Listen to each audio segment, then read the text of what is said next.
Right, so I brought you some news recently that the Concorde Agreement for the Formula One teams had been signed, and that is the case. It has been signed by all the teams by the sounds of things, but it hasn't been signed by the FIA. So, for those that don't know, the Concorde Agreement is an agreement between the FIA and Formula One, in this case Formula One being represented by the current 10 teams in the sport.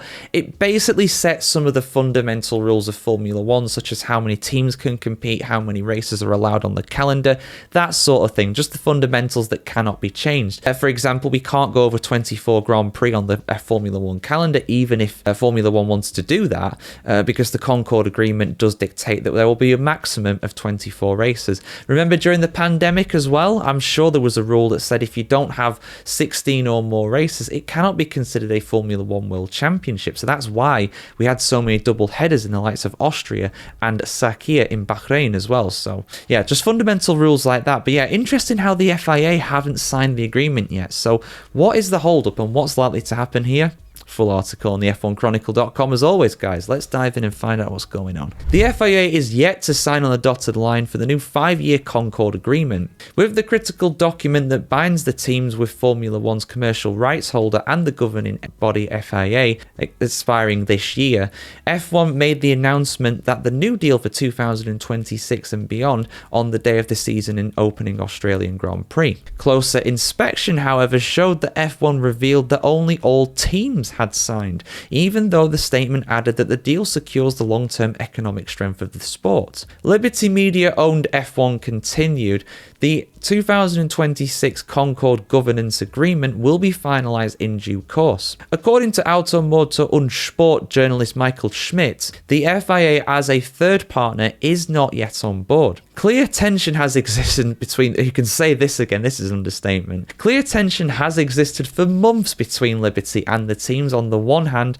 and the Mohammed Ben Sulayem-led FIA on the other. Schmidt, though, believes Ben Sulayem is expecting to sign the new Concorde Agreement soon. According to FIA sources, the contract is already with the lawyers, he added. It is believed not all the existing 10 teams signed at the same time. One stumbling block was the so-called anti-dilution fee payable by the new team for 2026 Cadillac. Reports suggest the eventual number was a whopping $450 million US. That money will be split equally among the existing 10 teams, Schmidt said. So each one of them will get $45 million.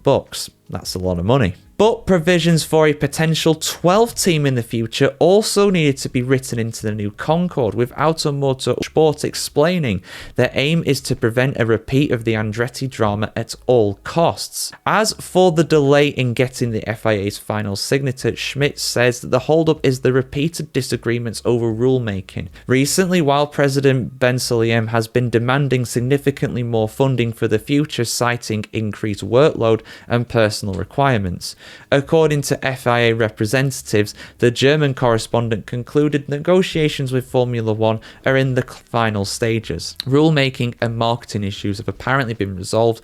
Now all that's left is legal approval. So by the sounds of things, they are going to sign. It's just with the lawyers. And if anybody's dealt with lawyers in the past, you'll know that they take their time with these things. And I'm not criticizing by any means. I am just saying that they do, because I imagine that Concorde Agreement is a very lengthy and wordy document. It will take a long time to read through, a long time to analyze, and a long time to ratify as well. So it's legal stuff. It doesn't sound like a massive deal. You know, the teams have been in agreement, and basically the FIA has to sign. The FIA can make as many noises about things as it wants, but if the FIA doesn't sign the Concorde Agreement when all teams are in agreement, that's when you get into the territory of the 10 teams going off and founding their own sport, which is something that I personally think will never happen. The FIA does some stupid things, the president does some stupid things, but I don't think they're dumb enough to even try that, because they are not going to throw that many stones in that big glass house that they have built themselves.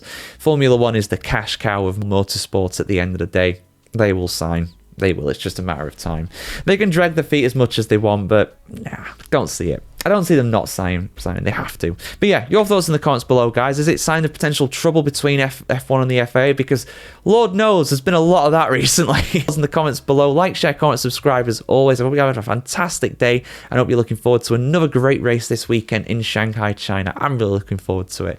And of course, look out as well for plenty of our videos building up into the build up for the Chinese Grand Prix this weekend. And at the end of this video, I'll probably link something to do with the controversy around the FIA and Mohammed Ben Sulayem. I've got plenty of videos to choose from, so check that out at the end if you want to stick around for some more content here on the F1Chronicle.com.